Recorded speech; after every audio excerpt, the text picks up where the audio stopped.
Bonjour, merci d'être là en si grand nombre. Vous connaissez sans doute le titre que vous avez probablement vu passer sur Facebook, Pandémie, quand tout ça va-t-il s'arrêter? Je vais donc, en guise de préambule, revoir avec vous ce que j'avais présenté.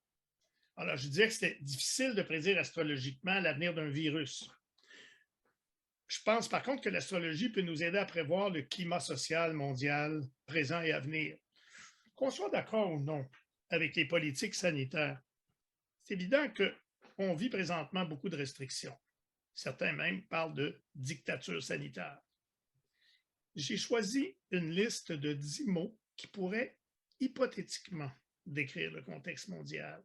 Je suis bien conscient que c'est un choix subjectif. Autorité, autoritarisme, intransigeance, rigidité, domination, manque de compromis, dureté, contrôle, dictature, despotisme. C'est une hypothèse. Évidemment, j'ai été guidé un petit peu par le fait que, comme vous, je suis conscient qu'il y a Saturne, carré Uranus dans des signes fixes. C'est sûr que ça m'a influencé, mais le regard que je jette aussi sur l'actualité mondiale me porte à penser ça. Mais au départ, j'en étais pas certain. À l'aide de mon système expert, j'ai fait 16 317 cartes astrologiques à tous les 3 jours. Et ça m'a permis de générer une liste de mots-clés pour chacun de ces thèmes. Là, vous allez dire, mais ces mots-clés, c'est quoi ça, ces mots-clés-là? C'est le genre de mots-clés qu'un bon astrologue vraisemblablement associerait à chacun de ces thèmes-là avec beaucoup, beaucoup de travail. Imaginez 16 317. C'est l'avantage, évidemment, d'avoir un système expert. C'est de ça que j'ai envie de vous parler aussi aujourd'hui. En comparant ces 16 317 listes astrologiques obtenues avec les 10 mots de la liste originale, mon hypothèse, le système évalue le niveau de ressemblance entre les deux listes, c'est-à-dire entre la liste astrologique et la liste fixe de mes mots hypothétiques qui décrivent la domination. Et à chaque fois qu'il fait une comparaison, il donne un score pour chacune de ces comparaisons. Donc, je me retrouve à la fin avec 16 317 scores. Des scores de ressemblance, ou j'appelle ça souvent un score de proximité sémantique. Voici le graphique que j'obtiens de 1915 à 2050 que j'avais publié sur Facebook. Vous le reconnaissez sans doute. Alors, on voit que, je ne dirais pas à ma grande surprise, je m'y attendais, mais c'est quand même impressionnant de voir que cette approche qui est automatisée, à part du choix des mots, valide qu'effectivement, on est dans une période d'autoritarisme. Regardez le max, 16 octobre 2020, ici. Et on n'est pas sûr que ce genre de configuration ne pourrait pas se retrouver ailleurs avec la même importance. Autrement dit, qu'il y a d'autres périodes tout aussi autoritaires. En d'autres termes, on n'est pas sûr que des configurations équivalentes pourraient ou ne pourraient pas se trouver à de nombreux autres moments, à moins justement qu'on ne dispose de ce type d'analyse historique qui montre la singularité de la période actuelle. Et ça, cette façon de voir les choses me caractérise pas mal. Je pense que les gens qui me connaissent savent l'importance que j'accorde à la comparaison. Je ne vais jamais regarder un événement isolément. Même dans la consultation, si je regarde, par exemple, je vois un grand succès à une certaine date, je vais toujours vérifier que est-ce que je suis en train d'hypertrophier ce que je vois ou mais la façon de le savoir, c'est de plonger le moment présent dans un intervalle. Je prends en général 1 an, puis je compare tous les autres moments pour voir si le succès que je suis en train de voir est maximal. Ça s'appelle gérer les faux positifs. Ce sur quoi je peux mettre l'accent, c'est qu'il s'agit d'un pic maximal sur 135 ans. C'est quand même assez surprenant quand on pense qu'il y a eu Staline avant. Il y a eu, on parle toujours de climat mondial, mais il y a eu quand même, au 20e siècle, des moments où on aurait pu penser qu'il y avait beaucoup de dictatures sur la Terre. Et pourtant, on obtient le maximum ici. C'est sûr qu'on pourrait se dire, je ne suis pas surpris, je suis astrologue et je sais que Saturne en Verseau est au carré d'Uranus en Taureau. Et convenez avec moi que même si on voit que ce que je viens de vous dire décrit l'intransigeance, on n'est pas certain qu'il n'y en a pas ailleurs autant. Et l'avantage de cette méthode, c'est que c'est par voie de comparaison, on se rend compte que cet autoritarisme est maximal avec la méthode que j'ai suivie, qui est automatisée, est maximal présentement. Donc, je dirais que c'est peut-être ça qui m'a le plus intéressé dans cette approche, plus que la prévision, mais ça me donne confiance aussi dans le mode prévisionnel qui dit qu'effectivement, si vous regardez la deuxième flèche, au 21 octobre 2022, ça devrait commencer à descendre. Parce que regardez, il faut regarder ça comme une tendance. En réalité, ça part ici, ça monte, ça redescend. C'est sûr, il y a des micro-fluctuations, hein, c'est la vie. On arrive à un maximum. Là, on a l'impression qu'on descend. Oups, ça remonte. Et là, ça se met à plonger, mais très, très bas pour atteindre ici une fosse abyssale très, très basse. On va y revenir. Qu'est-ce que ça peut vouloir dire? C'est très intéressant de se poser la question. Quelle est l'origine de cette démarche? D'où vient cette idée de faire cette approche-là? Je suis conscient que c'est quelque chose de nouveau, mais je vais vous raconter brièvement comment ça s'est passé. J'ai vu un article qui a été publié il y a environ 3 ans sur la génération baby boomer. Je ne sais pas s'il y en a qui s'en souviennent. Peter Marcos avait publié sur les baby boomers. Et ça m'a donné le goût de l'analyser autrement. Lui, il avait une certaine méthode, il faisait une analyse astrologique, puis ça m'a donné le goût de l'essayer d'une autre façon. Alors, voici la réflexion que je m'étais faite il y a 3 ans. Parler d'une génération, en guillemets, c'est une vue d'esprit. C'est un modèle.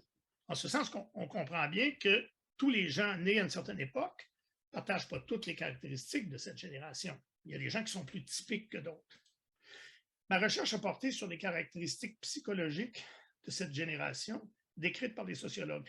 Et là, Peter m'apportait sur un plateau d'argent cette recherche de sociologue. Dans son article, il citait 4 études qui donnaient des caractéristiques psychologiques de la génération baby boomer. Il y a un critère, évidemment, pour la génération baby boomer. On sait que, en fait, ça fait allusion à l'après-guerre, puis la revanche des berceaux, etc. Mais il y a aussi des caractéristiques psychologiques qui vont nous intéresser. Donc, ce n'est pas l'aspect chronologique, mais l'aspect psychologique. Et là, vous avez des mots en anglais. Résolu, créatif, narcissique, présomptueux, etc.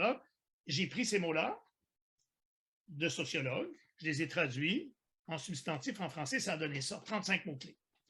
On peut les lire rapidement: accomplissement, ambition, caprice, carriérisme, collaboration, compétition. On peut-être se reconnaît, nous, en partie, parce qu'on est peut-être plusieurs présents aujourd'hui de cette génération baby boomer: présomption, projet, autodiscipline, travail d'équipe, volonté, travail, narcissisme, matérialisme, moralisme, impétuosité. C'est pas moi, ces mots-là, contrairement à la pandémie, ça vient des sociologues. Parler d'une génération, en généralisant, au fond, ça revient à parler d'un certain nombre d'individus. Alors, plutôt que de... C'est ça qui est un petit peu original dans mon approche, qui est permis par le système expert. C'est-à-dire qu'au lieu de regarder un pays, avec le thème d'un pays, ou regarder une entité large, je regarde le tout comme étant une somme agrégée d'individus. Et le système expert permet de faire plusieurs cartes et de dire, mais globalement, voici à quoi vont ressembler les gens qui sont nés à cette période-là. Alors, ça revient à parler d'un certain nombre d'individus qui en ont les caractéristiques fortes et qui seraient présents dans cette période en plus grand nombre, avec les caractéristiques qu'on vient de voir, que la moyenne habituelle. Ça, c'était mon hypothèse. Alors, du point de vue astrologique, il s'agit d'essayer d'observer des moments clés pendant la période de la génération baby boomer où naîtront des gens qui sont très fortement porteurs de ces caractéristiques. Voilà. Ces acteurs précis, nés à des moments précis et très forts astrologiquement, colorent toute la période et font dire aux sociologues qu'il s'agit de toute une génération. En fait, comme ils sont les acteurs importants, en plus d'avoir un profil remarquable et reconnaissable, ils vont créer les conditions socio-économiques qu'on observe et qui influencent ou marquent toute la génération. On va voir que j'ai observé significativement de tels pics dans la courbe à des moments précis dans la période qu'on attribue généralement justement aux baby boomers. j'étais très content d'observer ça. Alors, voici le graphique basé sur la comparaison entre les 35 mots-clés sociologiques décrivant les bébés boomers et tous les thèmes astrologiques que j'ai tracés de 1750 à 2050, et toujours aux 3 jours. Et pour chacun de ces thèmes astrologiques, j'ai une série de mots générés par le système expert. Mais j'insiste pour vous dire que c'est le genre de mots que vous seriez capable vous-même d'écrire. Mais évidemment, le boulot serait absolument herculéen d'arriver à faire un si grand nombre de thèmes. C'est le fun d'avoir un système expert, entre autres, pour ça. On pourrait dire que un système expert peut servir à la recherche, mais vous voyez, ça, c'est pas vraiment juste de la recherche, parce qu'on peut s'en servir en pratique, comme dans le cas de la pandémie, c'est-à-dire faire une prévision. Maintenant, les thèmes astrologiques, je devrais quand même vous mentionner que, bien sûr, ils ne sont pas domifiés, puisque je n'ai pas de lieu précis, c'est des thèmes mondiaux. Donc, c'est de l'astrologie mondiale, mais de l'astrologie mondiale qui ne regarde pas des transits sur des dates de naissance d'un pays, mais plutôt les thèmes mondiaux. Évidemment, j'enlève la Lune aussi, puisque le moment précis n'a pas d'importance. Donc, c'est aux 3 jours, la Lune a été enlevée. Bon. Et on voit ici, sur cette courbe, que le pic le plus haut de 1750 à 2050, ça ici, il y a un pic très haut, je pense que c'est en 1790. Ici, c'est le plus haut. Et le point le plus élevé, c'est 59, 28, 08, 59. C'est un peu frustrant de regarder une image comme ça puis de ne pas être capable de s'amuser avec. Allons un peu sur Excel. Ça va être plus vivant. Alors, dans Excel, là, vous avez toutes les dates jusqu'à la fin de 49, donc 2050. Et pour l'instant, oubliez le tableau que vous voyez là, c'est un petit peu mathématique, mais allons voir tout de suite le graphe. Ouh, qu'est-ce que c'est ça, ce graphe-là? Et ça, c'est un graphe de chacune des dizaines de milliers de cartes, une par une. C'est un agrégat absolument indigeste. Et on essaie de lire une tendance. Et qu'est-ce qu'on fait quand on a une situation comme ça? Bien, on fait comme les analystes boursiers et les analystes économiques. On fait ce qu'on appelle des moyennes mobiles. C'est-à-dire que pour chaque valeur, mettons que je me place ici, je regarde, mettons, 6 mois avant, 6 mois après, puis je fais la moyenne de toutes ces valeurs-là, et ça me donne la moyenne sur un an. Puis à chaque fois que je me déplace pour une autre valeur, je fais le même calcul 6 mois avant, 6 mois après. Donc, c'est une moyenne glissante, si vous voulez, ce qui me permet de lisser le graphe. Ça, je ne l'ai pas mentionné, évidemment, dans mon statut Facebook, c'est beaucoup trop précis, c'est technique. Comme pour l'analyse boursière, les moyennes mobiles me permettent de lisser et de voir, d'éliminer les micro-fluctuations et de voir, en lissant le graphe, les grandes tendances. Et voici ce que ça donne. L'œil est attiré immédiatement par la valeur la plus élevée qui est ici. Et quelle est cette valeur la plus élevée? 0,34, mais ça n'a pas d'importance. Ce qui est important, c'est que c'est en 59. Et on essaie de voir ça comme une grande tendance. On dit, en réalité, on regarde les petites montagnes et les vallées. La montagne, dans le fond, on peut dire qu'elle commence ici ou là. Il y a une tendance, ça s'élève et ça diminue. Nous, on sait que derrière ça, il y a des aspects qui appliquent et qui séparent. Donc, c'est un peu comme la même chose que le modèle d'un aspect qui est appliquant et séparant, puis qui arrive à la précision, mais sur un ensemble, évidemment, d'aspects beaucoup plus complexes, puisqu'on décrit une carte au complet ou des cartes au complet. Alors, ça commence en 47. Je ne sais pas si on peut lire 47 sur le infobulle, et ça se termine en 65, d'après l'astrologie. Moi, je n'ai rien touché, hein, et ça a donné ça. Voici ce qu'on trouve sur Wikipédia. La durée du bébé boom aux États-Unis, on dit aux États-Unis, mais on peut peut-être en faire un phénomène mondial, s'étend de 47 à 65. Disons que ça m'a encouragé quand j'ai vu ça. Voici maintenant un autre essai que j'ai fait avant d'aller m'intéresser à la pandémie et de oser faire une prédiction. C'est un petit peu se mettre la tête sur le bio, puis ça nous touche tous énormément, je le sais. J'ai dit, on va aller voir si on est capable d'écrire. J'ai dit, qu'est-ce qu'on pourrait avoir de mondial? Ah oui, la période des pies au 20e siècle, c'est mondial. C'est pas juste américain, le phénomène des pies. Alors, réfléchissons un peu. Comme on vient de le voir, une époque est marquée par certaines configurations planétaires, peut se caractériser par les natifs de cette période, mais aussi peut se caractériser par des courants de pensée mondiaux. Le Zeitgeist en allemand, c'est l'esprit du temps. Plusieurs personnes non astrologues sont conscientes de ça. Mon écrivain préféré, qui était un maître à penser pour moi, c'est Arthur Koestler. Arthur Koestler a écrit au moins 3 livres autobiographiques. Dans un de ses livres, il dit « Voyons ce qui se passait le jour de ma naissance, le jour et l'année de ma naissance, parce qu'il y a peut-être un lien entre les événements mondiaux et ce que je suis. » Donc, pourtant, ce n'est pas un astrologue, mais il y a cette idée que le Zeitgeist et les personnalités de gens qui naissent à ce moment-là peuvent être reliées. Il faut faire bien attention de ne pas choisir des thématiques locales en passant, mais plutôt un Zeitgeist mondial. N'oubliez pas, je ne suis pas sur un pays, je ne suis pas sur des transits, je suis sur du mondial. J'ai choisi d'analyser le phénomène hippique parce qu'il a dépassé les frontières d'Amérique. J'ai caractérisé de façon très subjective le phénomène avec l'aide d'une quinzaine de mots. C'était pas mal plus facile, vous en conviendrez, que de caractériser les baby boomers. Pourquoi? Love and peace, sexe, drogue, spiritualité. Alors, voici les mots que j'ai mis. Amour, paix, liberté, sexualité, peu de contraintes, idéalisme, spiritualité, pacifisme, rêve, utopie, amour de la nature, contemplation, simplicité, non-conformisme, communauté, drogue. Je pense que ça fait pas mal le tour. Alors, ça, c'est ma liste de base. Ça, c'est subjectif. C'est mon modèle. C'est une hypothèse.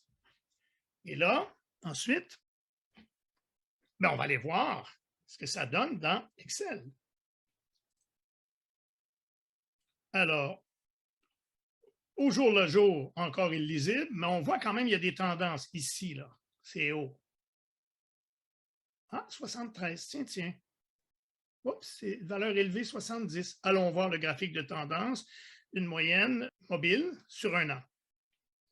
Et là, je suis encore de 1915 à 2050, je suis sur 135 heures.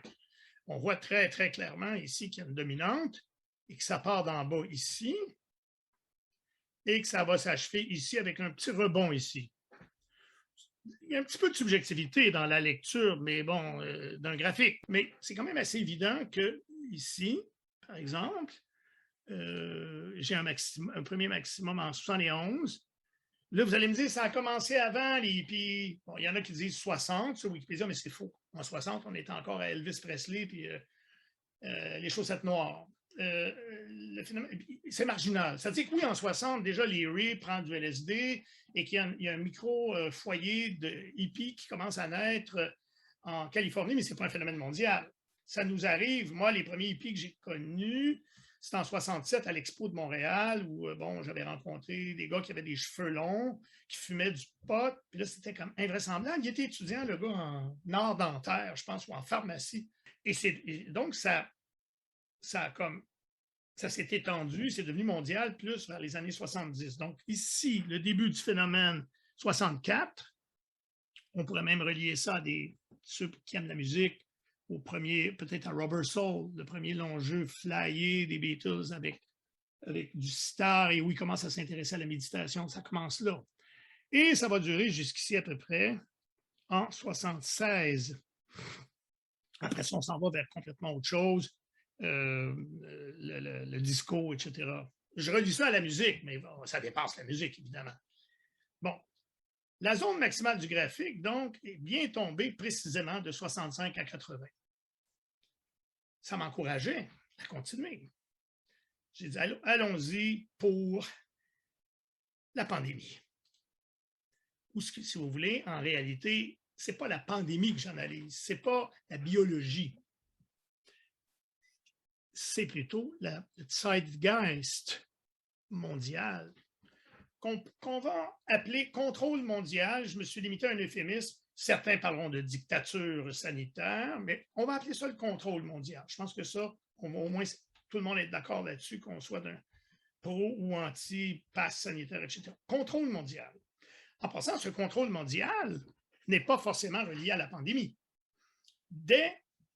Je le dis tout de suite, pour ne pas l'oublier, dès 2010, un peu avant 2010, avec les révélations de Snowden, les Wikileaks, avec Assange, on se rend compte qu'on est beaucoup plus contrôlé qu'on pense. C'est bien documenté. Un contrôle occulte, si vous voulez, ce n'est pas le contrôle d'un Staline ou d'une dictature à la Corée du Nord, mais c'est une autre forme déguisée, si on veut, de contrôle. Sans jugement de valeur, là, oui, on est contrôlé. Donc, il y a un climat mondial et la pandémie vient coiffer tout ça. Alors, allons voir mon estimateur, c'est-à-dire ma feuille Excel, qui s'appelle estimateur. Il est en anglais, mais ce n'est pas grave. J'avais mis les mots en anglais parce que c'était pour publication en anglais au début. Alors, toujours cette analyse qu'on verra tantôt, comment j'analyse finalement la ressemblance entre les mots de la dictature sanitaire qu'on a vu et les mots astrologiques. On va en parler. Je vais tout vous révéler comment je fais. Et le graphe au jour le jour est lisible, mais on voit ici, regardez. Là, on est toujours de 1915 à 2050. On voit ici quelqu'un qui a beaucoup de culture historique pourrait être capable, beaucoup mieux que moi, d'interpréter les autres pics ou les creux. Mais on voit bien qu'il se passe quelque chose ici qui commence 2009 jusqu'à 2023. Et prenons plutôt le graphique de la moyenne mobile qui donne la tendance, et ça, c'est ce que j'ai publié sur Facebook. Donc, on voit que on pourrait penser que ça commence ici, parce qu'il y a un pic qui va apparaître, je vois ici en 2010, qui a commencé en 2000, après l'an 2000. Mais là, on voit qu'on est dans le sommet le plus élevé du 20e siècle. C'est quand même saisissant. Bien sûr, pour décoder un graphique comme ça, il faut observer des fluctuations globales. En d'autres termes, si ça descend et ça remonte trop vite, quand ça soigne beaucoup, c'est probablement pas le début d'une vraie descente significative. Mais par contre, si vous regardez après octobre 22, regardez ce qui se passe ici. On est là, ça remonte jusqu'en 21, décembre 21. Oui, ça veut dire que c'est pas fini. Et là, ça descend, ça remonte un peu, puis ici. Je pourrais l'agrandir, mais on ne perdra pas de temps. Et ça me donne vraiment octobre 22. Après octobre 22, il y a une plongée vers le bas qui est très nette, là. Et ça va nous amener jusqu'à un creux très prononcé, historique même, je dirais, pour le 20e siècle, en 2029 et 2030. On en reparlera. Donc, dans ma prémisse, j'avais décidé d'énoncer que autorité, vous vous souvenez, autoritarisme, intransigeance, rigidité, domination, d'espace, sont les mots qui décrivent bien le climat mondial en regard de la pandémie. Et ça fait réagir du monde. Il y a des gens comme mon frère qui m'écrit, mais Vincent, c'est tendancieux. Oui, c'est tendancieux. Lui, il n'est pas d'accord avec ça. Mais en fait, quand j'ai écrit cette liste au début, c'était purement spéculatif. C'est d'ailleurs le seul endroit où j'ai été subjectif. En effet, à partir du moment où j'ai mes mots et que je pèse sur le piton, je ne sais pas si les Français connaissent cette expression-là, pèse sur le piton, tout est automatisé. Les mots astrologiques que vous pourriez trouver comme astrologue sont automatisés. Vous allez voir, c'est quand même des mots de qualité. Et l'analyse, la comparaison de ces mots avec les mots en rouge est automatisée. Et le graphique que ça donne, pardon, je n'ai pas de contrôle. Et le fait que je trouve les valeurs maximales précisément à la période actuelle, ben, c'est une forme de confirmation a posteriori que mon choix initial de mots faisait du sens et qu'on vit une période très autoritaire. Ce que je trouve intéressant, ce n'est pas seulement l'aspect prédictif, qui était mon but initial de la cour, mais aussi la confirmation astrologique forte du fait que les gens qui parlent de dictature et de contrôle mondial ne délirent pas comme une majorité de gens le pensent et même rient d'eux. Bon, quelle forme ça revêt, là, c'est d'autres choses, mais on devrait au moins reconnaître ça. On peut penser qu'il y a une similitude entre mes courbes et l'indice. Beaucoup de gens m'ont mentionné que ça leur faisait penser à l'indice cyclique d'André Barbeau. C'est vrai qu'il y a une ressemblance, mais les principes des courbes sont très différents. En effet, voici l'indice cyclique de Barbeau, puis on voit qu'effectivement, en 2020, il y a un creux. Lui, c'est un creux, moi, c'est un pic, mais on va expliquer pourquoi. On se souviendra, pour ceux qui connaissent, l'indice de Barbeau, c'est la moyenne de tous les angles entre chaque paire de planètes. Autrement dit, vous faites Jupiter avec Saturne, Jupiter avec Uranus, Jupiter avec Neptune, Jupiter avec Pluton. Après ça, vous, Saturne avec Neptune, Uranus, etc. vous faites les angles et vous faites la moyenne. Donc, évidemment, plus la moyenne est petite, ça veut dire que plus globalement, les planètes sont proches, sont en amas. Et c'est pourquoi on dit que c'est un indice de concentration. Et ce que Barbeau voit, dans le fond, avec son indice, c'est que les planètes sont tout simplement plus concentrées dans la même zone de l'écliptique en 2020 que n'importe où ailleurs au 20e siècle. Mais c'est générique. Il n'y a pas un contenu thématique qui est associé à ça. On peut y associer beaucoup de choses. Et donc, tout ce que ça fait, c'est que ça met en évidence que l'année 2020 serait une année difficile. Bon, et Barbeau, quand même, s'était commis là-dessus. Il avait dit quand il y a des creux, par l'analyse historique qu'il avait faite, il disait quand il y a des creux, c'est des moments difficiles historiquement. Bon, là-dessus, il a raison, c'est vrai. En fait, il a fait un peu plus que ça. Rendons hommage à Barbeau, qui a été plus spécifique. En effet, en 2011, il a publié un article dans lequel il envisageait la possibilité que le creux de 2020 corresponde à une pandémie ou à des catastrophes naturelles. Mes courbes sont calculées d'une manière évidemment complètement différente, qui est beaucoup plus, en réalité, proche de notre pratique astrologique. Il y a des mots, il y a des thèmes, j'analyse des thèmes. Et j'arrive laborieusement, je pourrais dire, avec beaucoup de détails, à un tout global qui n'est pas du tout simple, mais qui est simple au final, mais qui est très constitué d'une grande quantité d'informations. Donc, les courbes ne sont pas génériques en plus, elles sont spécifiques à chaque thématique mondiale qu'on veut étudier. Je vais résumer où on est rendu. À l'aide d'un système expert dont je ne vous ai pas encore parlé, mais je vous promets, ça s'en vient, je vais finir avec ça. J'ai obtenu des listes de mots. Je vais vous montrer comment je fais. Mettons ça de côté pour l'instant. Assumons que ces listes de mots sont valables et peuvent émuler honorablement ce qu'un très bon astrologue pourrait sortir comme liste de mots. Assumons ça. On le verra. Donc, j'ai obtenu des listes de mots pour chaque carte calculée par incrément de 3 jours sur une période de 135 ans. Ensuite, je choisis une liste de mots qui décrit ce que je vais étudier. J'ai aussi calculé, vous l'avez vu tantôt, que j'ai aussi calculé plus pour un des cas que j'ai regardé, les bébés boomers, j'ai 45 600 listes de mots associés à 45 600 thèmes astrologiques sur une période de 375 ans à partir de 1675 jusqu'à 2050. C'est sûr que plus on regarde large, plus on a ce qu'on voit qui est significatif revêt une importance plus grande encore par comparaison. La comparaison, c'est fondamental. C'est une des clés de ma démarche. Je suis toujours préoccupé de relativiser ce que je vois, même quand je regarde un événement précis en consultation pour une personne, je regarde toujours sur un an. Ce que je suis en train de voir, est-ce que c'est vraiment exceptionnel ou c'est à plusieurs reprises qu'on le voit dans l'année? C'est ce qu'on appelle gérer les faux positifs. C'est une autre question. OK. J'ai développé aussi un outil Excel pour évaluer un score de ressemblance entre chacune de ces listes obtenues à partir du système expert avec la liste de mots choisis au départ, qui décrit le contexte qui m'intéresse. OK. Ça, c'est de la révision. De plus, je fais le graphique de ces scores que je lisse.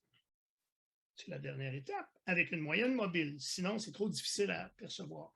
Ça peut être de 6 mois ou davantage, dépendant de la grandeur de ce que je regarde aussi. C'est sûr que si je regarde sur 375 ans, j'ai plus tendance à faire une moyenne mobile sur une plus grande période.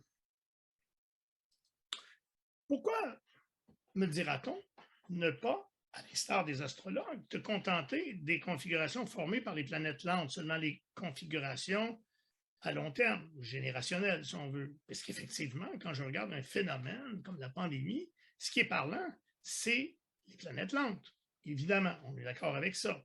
C'est effectivement la bonne façon de procéder si on ne dispose pas d'un système expert. Et je vais vous montrer un exemple. Tout comme avec la peinture impressionniste, on peut obtenir des portraits saisissants de vérité, même si on travaille avec de gros pinceaux. Autrement dit, même en regardant juste les planètes lourdes, les planètes lentes, on peut avoir, puis si on a une bonne intuition, des portraits saisissants. Donc, je ne suis pas du tout en train d'invalider ou de disqualifier ce que les astrologues font en mondial. C'est juste que avec le système expert, qui peut faire des milliers de thèmes, je quitte la peinture impressionniste pour la peinture hyper-réaliste ou même la photo, dont les unités d'information sont des pixels très petits et très, très, très nombreux. Les pixels sont insignifiants considérés à l'unité. Hein? Quand on fait un grossissement à la loupe, on voit juste des points. Mais signifiants dans leur totalité. C'est une autre sorte de vérité. Grâce au système expert, on a maintenant accès à toute la complexité holistique du thème. Prenons un exemple.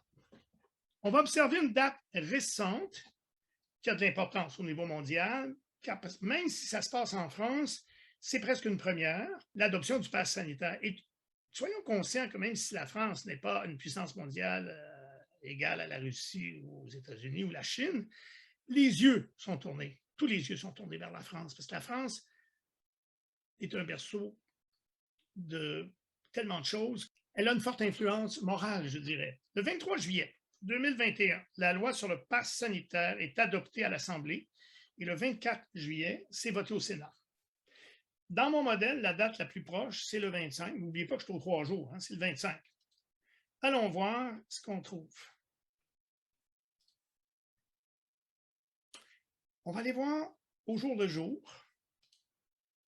Puis on va aller dans la zone aussi. On va aller chercher est-ce qu'il y a quelque chose qui se passe le 25 juillet? Ici, c'est 2023, je recule.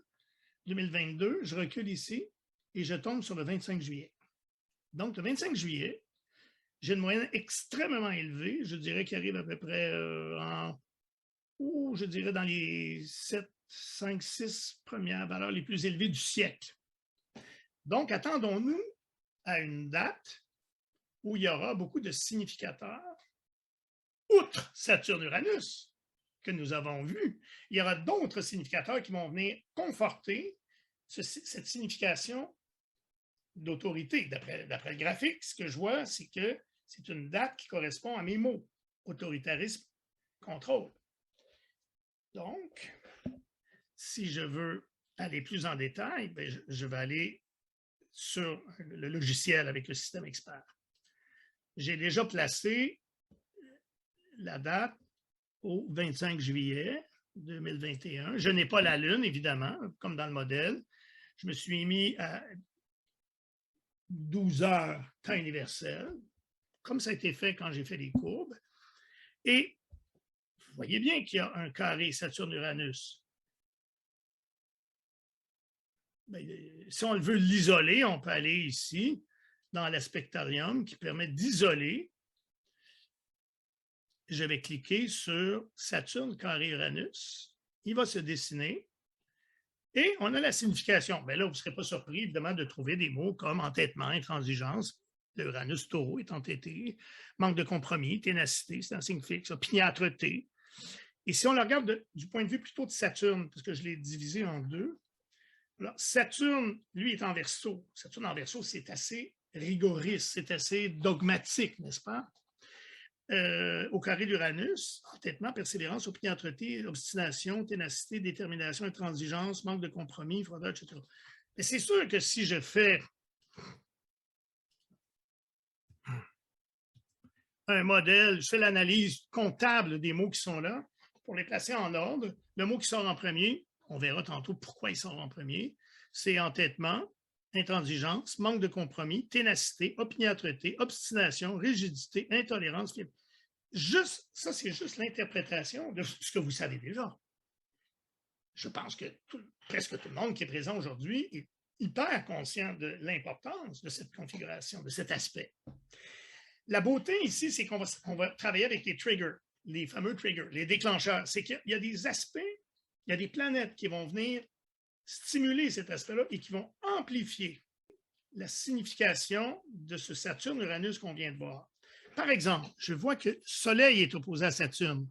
Et vous voyez que le Soleil vient activer le carré et Soleil, en Lion, en plus, encore en signe fixe, opposé à Saturne, c'est la dureté, c'est la sévérité, c'est la rigidité, c'est le manque de souplesse, le contrôle, le rigorisme. Là, je donne surtout les mots qui vont dans le sens, évidemment, de mon propos.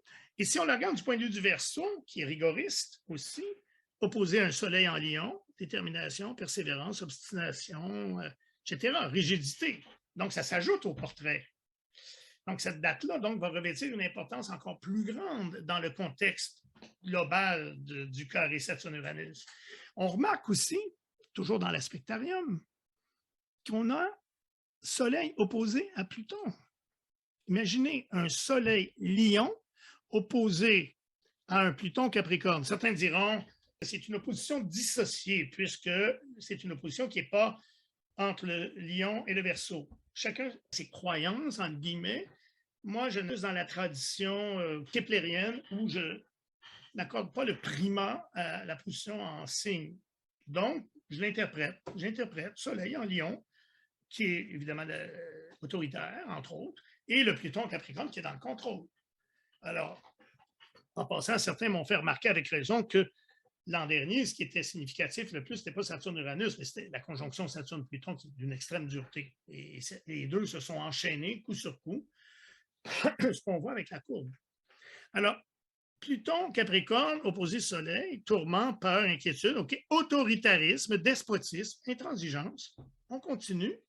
Mercure est opposé à Pluton. Eh bien, ici, si je regarde particulièrement le Pluton Capricorne opposé Mercure, inquiétude, tourment, application, impatience, domination. Donc, je me suis limité à ce qui avait un effet déclencheur sur Saturne-Uranus. J'aurais pu, évidemment, ajouter dans le portrait Mars opposé Jupiter, qui souvent fait de l'abus de pouvoir. En effet, Mars en Lion opposé à Jupiter, excès, mais il y a aussi la thématique d'autoritarisme qu'on voit ici. Si j'analyse tout ça, évidemment, j'analyse juste ça, ça va aller excessivement. Évidemment, je les ai choisis les aspects connectés à Saturne-Uranus, c'est sûr que ça va rejaillir à la fin dans le portrait final. Et on va voir que le mot qui arrive en premier, c'est intransigeance, incluant en sous-texte rigidité, entêtement, autorité, autoritarisme, rigidité, autorité, domination, etc. Quelqu'un pourrait dire, oui, mais si tu faisais tous les aspects, est-ce que ça transpirerait? Bien sûr, si je fais tous les aspects, c'est sûr qu'on va voir d'autres choses, parce que la carte est sans la Lune, mais quand même complète. Et si je fais l'analyse comptable de ces mots-là, je vais quand même avoir obstination, isolement, pas de rapport, entêtement, concentration créative, intransigeance, rigidité, agressivité, etc. Puis quand on descend, on voit qu'il y a beaucoup de mots en rapport avec l'autoritarisme et la domination que vous voyez ici. Ça, c'est la carte analysée globalement en tenant compte de tous les aspects. Donc, c'est sûr que c'est une date assez significative. Revenons à notre PowerPoint. En résumé, ce qu'on vient de faire dans le thème du 25 juillet, qui est la valeur la plus proche que j'avais de la date d'adoption au Sénat. Là, vous allez me dire, oui, mais c'est juste en France. Mais je pense, j'insiste, en tout cas, moi, je faisais comme Québécois, j'étais les yeux complètement tournés vers ce qui se passe en France, mais je ne crois pas être le seul. Je pense que nos dirigeants aussi l'étaient. Pour la thématique autorité et domination, en plus du Saturne, Verseau, carré Uranus, Taureau, on trouve ce que je viens de voir avec vous, le Mars, Jupiter, le Soleil, Saturne, etc. Je pense maintenant à quelque chose de plus technique. J'espère ne pas vous décourager et arriver à vous faire partager mon amour pour cette approche. Je vais essayer de vous expliquer un peu comment fonctionne cet outil qui remplace l'humain dans l'évaluation de la mesure de concordance ou de proximité entre deux listes. C'est-à-dire que je vous ai montré tantôt, prenons un exemple ici. Ça, je vais essayer de vous expliquer comment ça marche. Vous avez ici les mots, excusez, ils sont en anglais, mais bon, je les fais en français et en anglais. Vous avez les mots qui décrivent ce que je veux analyser, les mots que j'ai moi-même mis. En général, ici, ça va être ce que j'appelle les mots biographiques quand j'analyse un sujet.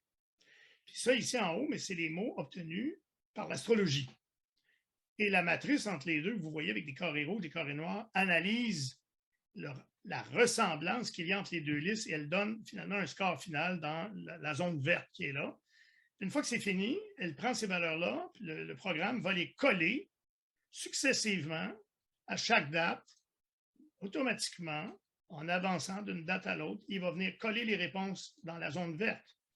Son input, c'est les mots qui ont été calculés auparavant par le système expert. Ces mots-là, en passant, on les a une fois pour toutes. C'est merveilleux.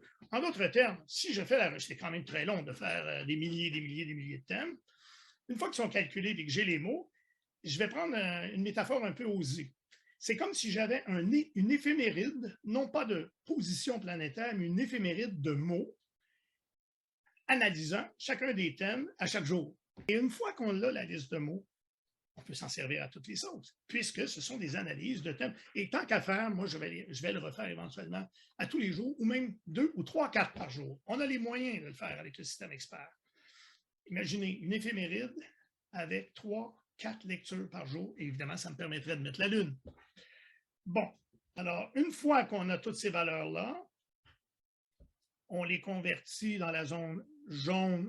Les valeurs dans la zone jaune sont comme les mêmes valeurs, correspondent aux valeurs dans la zone verte, mais elles sont des valeurs normalisées. Normalisées, c'est un peu technique. C'est un truc en analyse de données qui est basique pour être capable de ne pas comparer des poires avec des patates.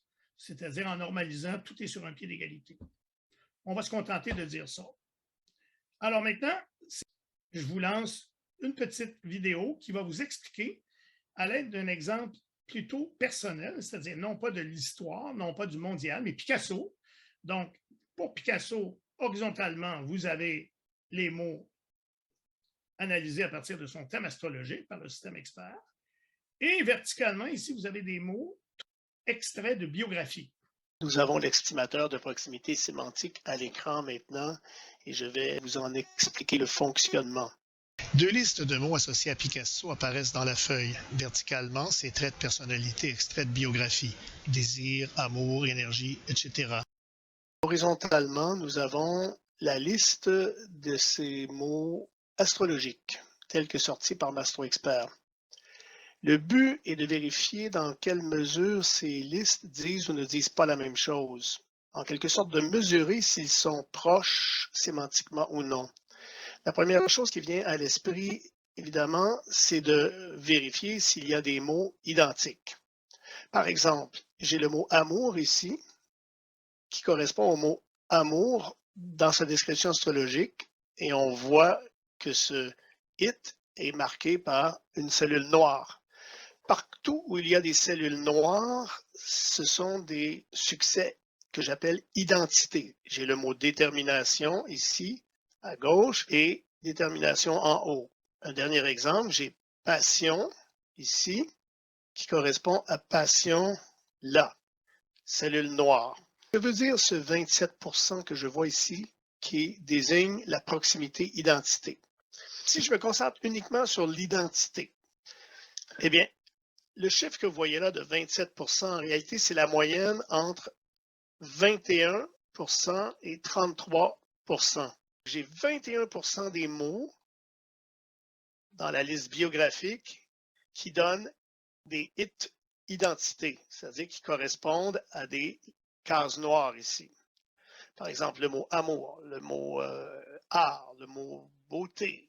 Dans le deuxième nombre, 33%, c'est la proportion du nombre de mots astrologiques qui fait des hits, c'est-à-dire qui correspond exactement à des mots qu'on trouve dans la biographie.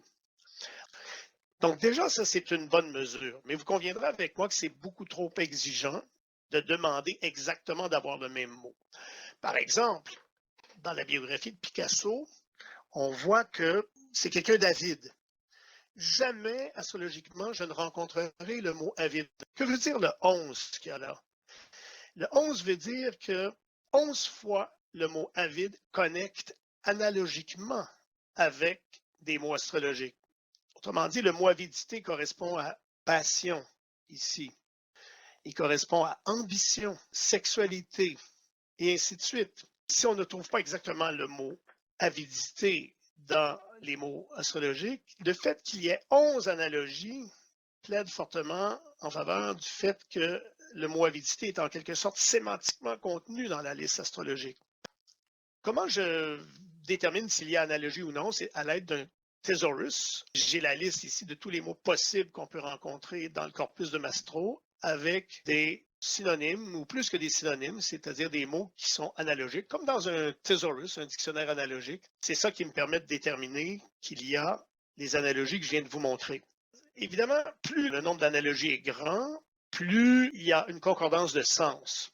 On voit à l'écran ici 1, 2 et 3. 1 veut dire que je vais considérer que j'ai un succès si j'ai au moins une analogie, ce qui inclut l'identité. Demander une seule analogie, ce n'est pas très exigeant, c'est vraiment un lien assez petit et c'est assez facile et on voit que la performance est très, très élevée, c'est-à-dire j'ai une moyenne de 92%. Alors, si je demande 3 analogies, mais c'est encore plus fort, par exemple, polémique. Picasso était polémiste, donc ça va faire partie du 68% ici. 3 fois, regardons. Ça connecte avec conflit, ça connecte avec querelle qu'on voit dans son thème astrologique, et ça connecte avec discussion.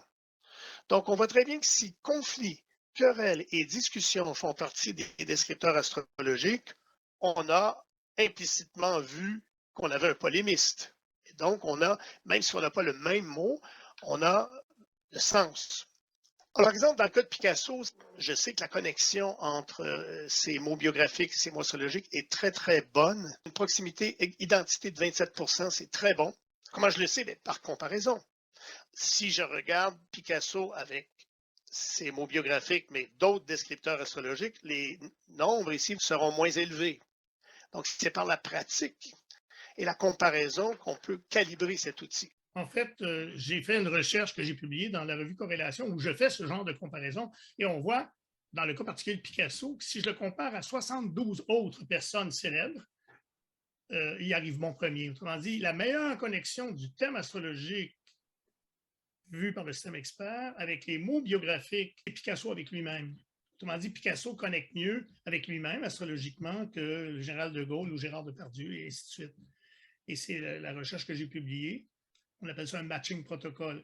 J'aime beaucoup l'exemple de polémique. C'est sûr que si on se place du point de vue humain, je le vois tout de suite. Oui, mon polémique, je le vois. Mais nous, on est des humains. Et là, la machine, es-tu capable d'être mieux que stupide? Et la présence du dictionnaire analogique augmente beaucoup, entre guillemets, l'intelligence de la machine. Au lieu d'être limité à la nappe syntaxique des mots. Ça prend le même mot. Là, avec le dictionnaire analogique, on a accès aux idées qu'il y a derrière les mots. On se rapproche de l'humain. Pourquoi? Parce que dans un dictionnaire analogique, il y a énormément de pensée humaine et d'intelligence. Je suis vraiment content de cette idée. En passant, cet outil qu'on vient de voir, je l'ai réinventé, mais j'ai appris évidemment que les linguistes y ont pensé avant moi. C'est même disponible apparemment sur Internet. Et ce que j'aime, c'est que mon outil, je le contrôle sur Internet. C'est plus comme une boîte noire. On met les mots puis il te donne la réponse. On va parler maintenant du système expert. On n'avait pas parlé à date du système expert. C'est le système qui génère les mots astrologiques. C'est la question que vous vous posez depuis le début, j'imagine, si vous ne connaissez pas. Comment on arrive à ces mots-là? Est-ce que c'est valable? On va voir que le système expert apporte quelque chose de nouveau, de différent dans le monde de l'astrologie. On sait qu'un système expert, la définition de l'intelligence artificielle d'un système expert est un système en informatique qui imite la capacité de prise de décision d'un expert humain. Là, il y a beaucoup de débats autour de ça, l'intelligence artificielle. C'est sûr que c'est très chargé, je dirais, idéologiquement. Prétendre qu'un système informatique imite la capacité, déjà, il y a des gens qui sont choqués par ça. Le système expert, l'intelligence artificielle n'ont pas bonne presse pour cause. Je vous jure que je ne m'en servirai pas à des fins malfaisantes. Je vais essayer de glorifier l'astrologie avec ça et non pas de nuire. Vous avez raison de vous méfier de l'intelligence artificielle. Il y a des excès, il y a des dérives dangereuses, mais ne jetons pas, s'il vous plaît, le bébé avec l'eau du bain. Je vais essayer de vous montrer comment ça fait juste imiter. Ça ne remplace pas l'humain, mais ça permet des choses que l'humain ne peut pas faire. Ça peut même aider beaucoup au développement de l'astrologie, selon moi. Ce système expert, et ça ne menace en rien les gens qui me connaissent, c'est ça, j'ai enseigné, on vient de sortir d'une session de 15 semaines, ça ne menace en rien ce que nous faisons comme êtres humains. C'est juste une aide supplémentaire. Ce système expert nous aide à interpréter les thèmes astrologiques en traitant l'information d'une manière complètement nouvelle. En général, les novateurs uraniens apportent une nouveauté dans le sens on va analyser une chose qu'on n'a jamais regardée auparavant. Par exemple, il y a des gens qui se spécialisent dans les astéroïdes ou les parans ou les étoiles fixes, etc. Moi, ce que j'ai fait, c'est que je suis allé sur un contenu très conventionnel, les planètes en signe, les planètes en aspect, et les mi-points, qui est moins conventionnel. Et c'est la façon de traiter l'information qui est nouvelle et non pas les contenus d'information. L'approche initiale, au départ, je n'utilisais que des facteurs uniques. Le facteur unique, c'est comme dans les livres, planète en signe ou planète en maison ou planète en aspect, etc. Et ils sont tous compilés indépendamment, comme la plupart des livres que vous connaissez. Puis, un jour, j'ai redécouvert les notes de cours inédites, incomplètes malheureusement, d'Huguette-Hirsig, qui donne des interprétations pour les facteurs combinés. C'est le seul livre que je connais qui fait ça dans ses notes de cours. Elle analysait simultanément la planète en signe et en aspect en même temps. Et ce livre est remarquable. Remarquable. Voici sa photo. C'est des notes de cours qui ont été prises d'après enregistrement. C'est très incomplet. Avec Axel, on est allé la rencontrer à Montréal. On trouvait ça tellement bon qu'on lui a demandé si elle acceptait de compléter son livre. Elle était déjà âgée, plus que 80, un peu malade, et elle avait dit « Je n'ai pas l'énergie, mais si vous voulez, je vous cède les droits. » Parce qu'Axel avait une association astrologique qui s'appelait d'ailleurs la Société Hirsig, et finalement, on ne l'a jamais fait. Mais regardez bien la suite. C'est de là que m'est venue l'idée d'interpréter les facteurs combinés en termes de mots-clés. Dans le livre de Mme Hirsig, ce sont plutôt des phrases, en faisant les combinaisons de tous les facteurs uniques, un peu comme Mme Hirsig faisait, planète en signe et en aspect. Mais dans son livre, il y a beaucoup de trous. Moi, je l'ai fait systématiquement. Et les résultats ont été assez similaires aux notes de Mme Hirsig, à mon grand plaisir, mais plus complets parce qu'il y avait des trous dans son livre. Ça m'a conduit à remplacer les facteurs uniques par les facteurs combinés comme éléments constitutifs du système expert et les résultats se sont améliorés. Plus tard, se sont améliorés par rapport à ce que j'avais au début où j'avais pas les facteurs, j'avais des facteurs individuels. Puis après, j'ai inclus les mi-points. Les facteurs combinés. Un livre que j'espère publier à un moment donné, Planète en signe et en aspect. Pour développer le système expert, j'ai d'abord recueilli, et c'est ça qui était long, analysé les interprétations pour les planètes en signe et pour les planètes en aspect que l'on trouve dans les ouvrages de 25 auteurs astrologiques modernes qui font référence. Je vous donne une liste incomplète ici, américains, français, britanniques, allemands, canadiens. J'avais un souci d'être rassembleur, consensuel. Je ne vais pas arriver avec une nouvelle théorie, je vais juste prendre ce qui est là, puis y mettre ma logique. À partir de ce corpus qu'il a fallu ramasser, des fois, c'est des phrases, donc il faut que tu transformes la phrase en mots-clés. J'ai créé les interprétations pour le système sous forme de mots-clés pour 5148 facteurs combinés. C'est ça que ça donne quand on fait toutes les combinaisons. Et donc, comment j'ai fait? Je croise la signification, je prends, mettons, le texte pour la planète en signe, je prends le texte pour la planète en aspect, puis je regarde ce qu'il y a en commun entre les deux. Un peu comme on a vu tout à l'heure avec la grille de Picasso. D'ailleurs, ça m'a servi pour ce travail-là. J'ai également inclus les mots-clés de 858 interprétations des mi-points, trouvés dans les combinaisons des influences astrales. Je me servais déjà beaucoup de la cosmobiologie, mais avec beaucoup de frustration, parce que dans un thème astrologique, il y a beaucoup de mi-points, ça fait beaucoup de pixels, et pour l'humain, c'est très difficile à gérer. Quand tu as 80 mi-points dans un thème natal, et dans l'événementiel, je ne m'en servais pas, et Bertin non plus, quasiment pas. Il servait des mi-points dans les directions arc solaire et dans les directions secondaires, les progressions secondaires. Mais en transit, c'est compliqué. Un mi-point, imaginez, ça c'est votre natal, là, puis vous avez un mi-point transitant. On n'a pas d'éphéméride pour les mi-points. Avec l'ordinateur, c'est facile. Parce qu'il y a 78 paires planétaires, ça ferait des éphémérides trop compliquées. Et je pense que je soupçonne que c'est à cause de ça que Bertin n'a pas vu l'importance démesurée des mi-points. Les mi-points sont aussi importants que les aspects. Dans le natal, oui, j'ai une preuve de ça que j'ai publié récemment à corrélation, mais surtout pour les événements, c'est fabuleux. Ça a explosé. Et c'est là que j'ai réalisé que du point de vue événementiel, ce que j'appelle la théorie des transit généralisé. Tu prends les transits binaires de planètes que vous connaissez déjà, et si tu ajoutes des transits de points et que tu l'analyses, c'est fabuleux. À mon avis, c'est ce qui marche le mieux. Pas 100%, mais on a moins le besoin de dire j'ai 3-4 techniques complémentaires, je regarde les révolutions solaires, je regarde comme je faisais avant. C'est assez impressionnant ce qu'on peut faire juste avec les transits. Donc, je vais finir ma grosse parenthèse et je vais revenir donc à un exemple. Voici le thème du Dalai Lama. Dans le thème du Dalai Lama, on trouve une en Vierge, sextile Jupiter en Scorpion. Qu'est-ce que ça veut dire, la Lune en Vierge, sextile de Jupiter? Raison de l'analyser. Regardez, vous la voyez-vous, sa Lune ici? On va l'isoler, ça va être plus facile à voir. Lune en Vierge, sextile, Jupiter, Scorpion. Ça veut dire quoi? Ben, c'est facile. Comment on pourrait l'interpréter? Lune en Vierge, sextile, Jupiter. C'est quoi le truc pour interpréter ça? Ben, pour trouver l'interprétation mixte, le système, ce qu'il fait, c'est qu'il recherche les traits de personnalité communs entre la signification respective de Lune en Vierge. Ça évoque quelque chose pour vous, la Lune en Vierge, hein? Le sens du service, l'analyse, l'auto-analyse, l'efficacité, etc. La serviabilité. Et la Lune sextile Jupiter. Ah, la Lune sextile Jupiter, quelqu'un qui a du cœur. Un bon gars, comme on dit au Québec, ou une bonne fille, comme on dit au Québec.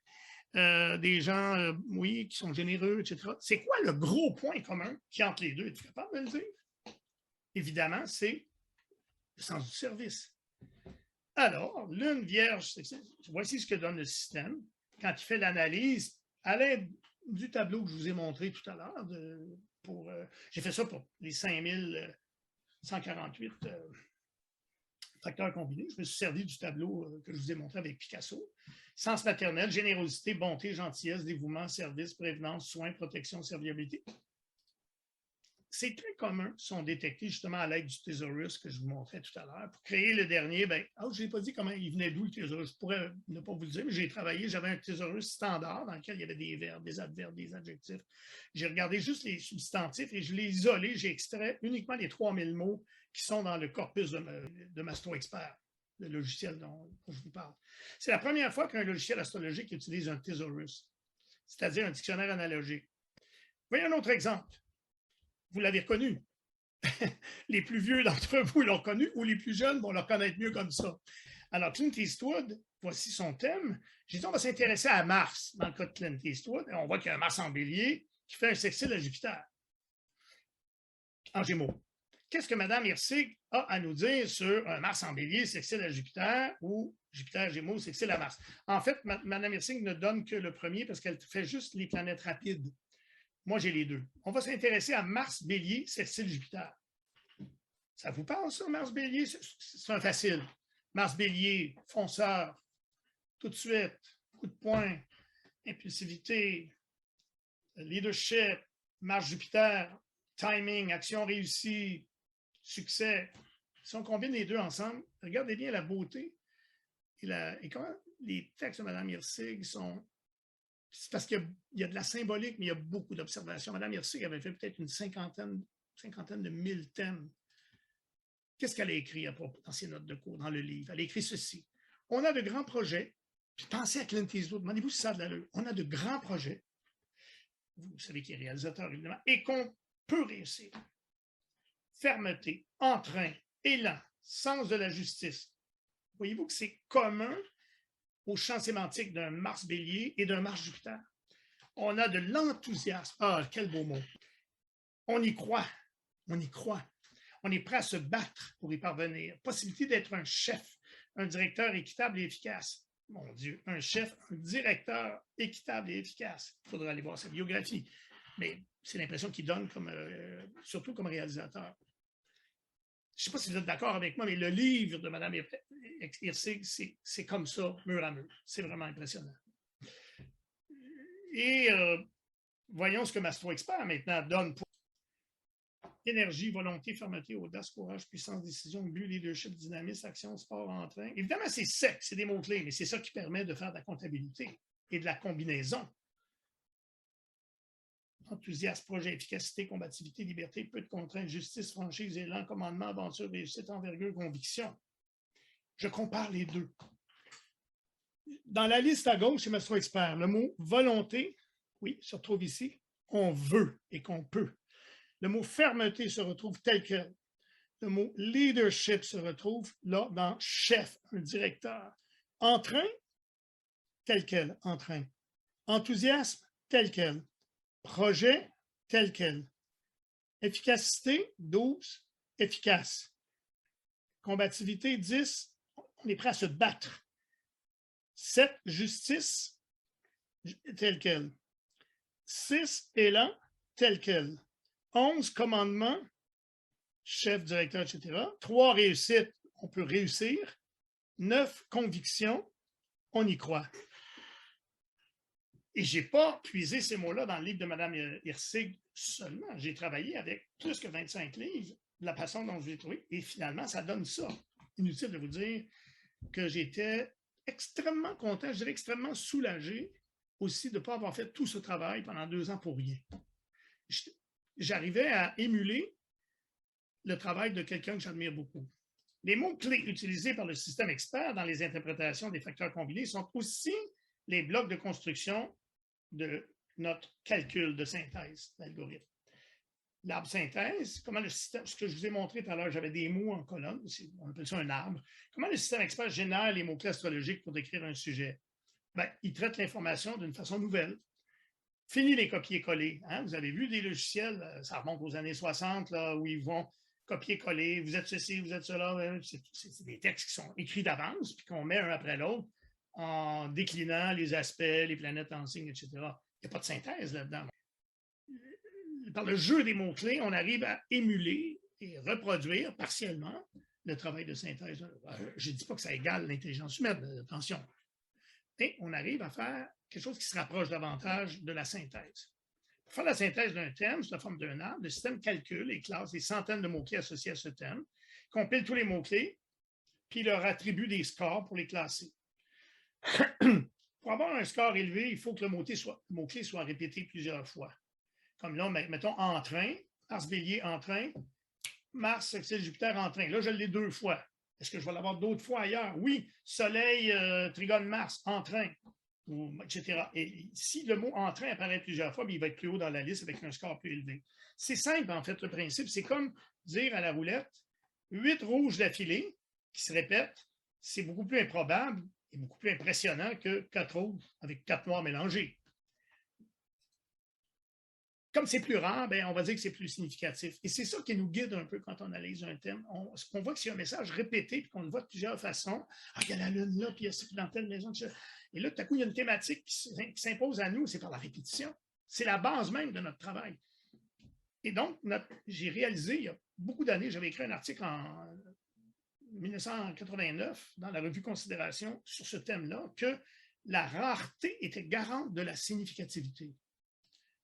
En plus, ce principe de répétition, il faut prendre en compte la fréquence des mots, parce qu'il y a des mots qui sont plus rares. Je donne un exemple. Ça n'a pas été suffisamment élaboré, à mon avis, dans la littérature, parce que tout le monde en parle, mais pas de façon précise. Ah, si ça apparaît une fois, c'est une possibilité, 2 fois, c'est une probabilité, 3 fois, c'est une certitude. Ça dépend. Si vous avez 3 fois une ambition, ça ne veut rien dire. Pourquoi? Parce que même 5 fois, ce n'est pas très significatif. C'est un mot qui apparaît de tellement de façons. Il y a tellement de significateurs astrologiques qui parlent de l'ambition que même si vous avez le mot qui apparaît 5 fois, c'est loin d'être aussi significatif que si vous avez le mot compassion qui apparaît 5 fois. En fait, compassion est beaucoup plus rare parce qu'elle est moins fréquente qu'ambition dans n'importe quel corpus astrologique. Ça reflète d'ailleurs ce qu'on trouve dans la vraie vie. Il y a plus de gens ambitieux que compassionnels. Les scores sont simplement obtenus à partir de la probabilité d'obtenir une signature d'une certaine grosseur. Plus c'est gros, plus c'est rare. Plus le nombre de facteurs composant la signature d'un thème est important, plus cette probabilité est faible et plus la cote va être élevée. En résumé, plus la présence d'un mot-clé est répétée dans un thème, plus c'est improbable, donc plus c'est significatif et plus le score du mot est élevé. Je vais demander tous les aspects et là, bien, évidemment, j'ai tous les facteurs qui vont apparaître dans la fenêtre d'interprétation. Mais on peut également analyser la totalité des mots qui sont là dans une sorte de comptabilité. En cliquant sur « Analyse rapide », Et là, on va voir qu'il y a un mot qui arrive en premier. Les mots obtiennent des cotes. Plus la cote est élevée, plus le mot est significatif. Et le premier mot qui apparaît en premier chez le Dalai Lama, c'est l'empathie. Si je clique le mot empathie, la signature du mot empathie apparaît à l'écran. Empathie. On trouve Soleil, sextile, Lune, Neptune, conjoint Lune, etc., etc. Si je regarde pourquoi il est calme, je clique sur calme et je trouve la signature du mot calme. Soleil, Trigone, Saturne, etc. Donc, voilà les mots qui le caractérisent le plus d'après cette comptabilité. Autrement dit, si le mot empathie arrive en premier, c'est parce qu'il est répété plusieurs fois dans la fenêtre d'interprétation. On peut également faire une analyse plus subtile en cliquant ici sur Analyse. Et cette fois-ci, on va avoir non pas une colonne, mais deux colonnes, ce qu'on pourrait appeler un arbre à deux niveaux. Au premier niveau, les mots-clés primaires en caractères gras qui expriment le sens principal. Et au second niveau, les mots-clés secondaires qui, grâce à un thésaurus ou dictionnaire analogique intégré, contextualisent les mots-clés primaires en étant connectés par analogie. Regardons quelques signatures. Si vous cliquez sur un mot-clé dans l'arbre, disons « compassion », ce mot-clé et sa signature astrologique s'afficheront. La signature d'un mot-clé est un ensemble de facteurs astrologiques qui incluent ce mot-clé dans leurs interprétations.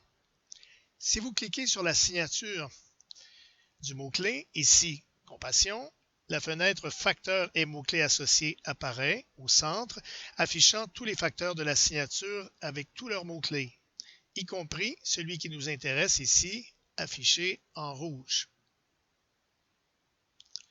Voyons un autre exemple. Disons mysticisme. Vous avez la signature qui apparaît en haut de la fenêtre. Si je clique sur la signature, nous trouvons le mot mysticisme qui apparaît 1, 2, 3, 4, 5, 6, 7 fois.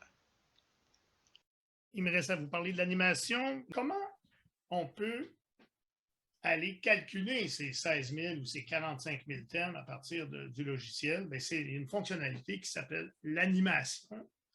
En fait, c'est ce que je préfère dans Mastro, c'est ce que j'utilise le plus. Et c'est grâce à cette animation que j'avais fait la prédiction à un jour près sur Facebook de la maladie de Trump. Alors, allons dans Mastro Expert encore une fois. Et supposons que je voudrais faire bouger cette carte-là. C'est mon point de départ. J'ouvre un outil qui s'appelle Animation. Et c'est une horloge. Donc, vous voyez actuellement, j'ai l'unité d'incrément, c'est jours, ça peut être des secondes, des minutes, etc., des années. Ça peut servir à toutes sortes de choses, ça peut même servir à rectifier. Je vais m'en servir là avec jour, puis je vais remettre l'incrément de 3 jours comme j'avais dans ma recherche. Et si je clique en mode manuel, là, il est en mode manuel, sur la flèche, là, il est direction vers le futur. J'aurai également à reculons vers le passé. Je le laisse vers le futur, puis je clique sur la flèche. Vous allez voir, ça bouge. Voyez-vous que ça bouge, ça avance. C'est très connu, ça, il y a beaucoup de logiciels qui ont ça, des horloges. Ça peut être automatisé. Pour le rendre automatique, on va ouvrir, et là, on a l'automatisme. Et on peut lui dire combien de fois on veut. Je n'en mettrai pas 15 000, ça va être trop long, je vais en mettre juste 2. Et je vais déclencher en démarrant. Et là, il va en faire 2. Une fois qu'il va avoir terminé, il va aller mettre ça automatiquement sur votre bureau, dans un fichier qui appelle arbre, parce que c'est comme des arbres de mots. Quand il va avoir terminé, il va s'arrêter. Et on va aller voir sur le bureau, on va le voir, l'arbre qui est apparu. Si j'ouvre l'arbre, alors, cette première lecture, c'est la première journée, c'est tout ça. Il y en a beaucoup de mots, là. Il y en a une centaine, parce que j'ai pas filtré les mots. Je les ai tout pris, même les petits mots avec des toutes petites signatures. Puis j'ai des mots en haut avec des grosses obstinations, de grosses signatures. L'animation vous permet, c'est ça qui vous permet d'aller chercher tous les mots dont vous avez besoin, puis après ça, de les traiter comme je l'ai fait dans ma recherche. Pour terminer, je vous laisse sur une surprise, un punch. Je vous ai caché quelque chose depuis le début. En réalité, j'ai analysé le climat autoritaire que nous vivons, non pas de 1915 à 2050, mais bien de 1675 à 2050. Et je ne vous l'ai pas dit, ça aurait été trop compliqué sur Facebook. Donc, dans mon statut Facebook, j'ai mis 115, mais en réalité, ma recherche a porté sur 375 ans, c'est-à-dire 45 600 thèmes. Alors, voici le final, l'analyse historique sur 400 ans. Allons voir ça. Là, ici, vous avez les dates de 1675 jusqu'à 2050, 2049, septembre, ici, là, et avec toutes les cotes et tout. Et ça donne un graphe. Vous êtes familier avec ça, hein? C'est le graphe. Cette fois-ci, c'est sur 400 ans ou 375 ans. Et il y a des valeurs très élevées. Par exemple, ici, en 1793, il faudrait demander à un historien qu'est-ce qui se passe à cette époque-là. Et nous autres, on est là, quelque part. Le graphique de tendance, j'ai fait un graphique de tendance sur 4 ans, je pense. 4 years, c'est ça, 4 ans. 4 ans, c'est beaucoup, mais en raison de l'étendue de 375 ans, regardez ce que ça donne. Ça, là, je vous avoue, là, nous, on est là. Sur presque 400 ans, sur 4 siècles, on est au top de l'autoritarisme vu d'un point de vue astrologique. La date que vous avez là, on l'a vu tantôt, c'est juillet 2020. Puis, il y a d'autres périodes qu'on peut analyser. Par exemple, cette période, c'est quoi là, cette période-là? Ben, je ne la connais pas historiquement. Il faudra aller voir en 1852. Puis une autre période ici. Alors, on voit bien que ce qui est important là, c'est qu'il faut examiner la tendance. C'est-à-dire les creux, il faut examiner les montagnes à partir des vallées jusqu'en haut. Bon, on voit que ça a commencé là. Si on regarde juste le dernier pic, c'est-à-dire en 2013. Mais en réalité, on peut le partir ici, à partir d'en 2000. Et là, on culmine actuellement. Regardez, on est dans la culmination 2020. Et globalement, ça va se mettre à descendre. Et là, ça plonge, ça plonge, ça plonge. Et ça atteint le creux le plus bas en 4 siècles. Wow! Je vous invite à réfléchir à ce que ça signifie. J'en ai parlé au début de la présentation. C'est quoi le contraire d'autoritarisme, despotisme, dictature, contrôle, rigidité, intransigeance, relâchement, chaos, chienlit, et le mot le plus épeurant, c'est anarchie. Les extrêmes font peur.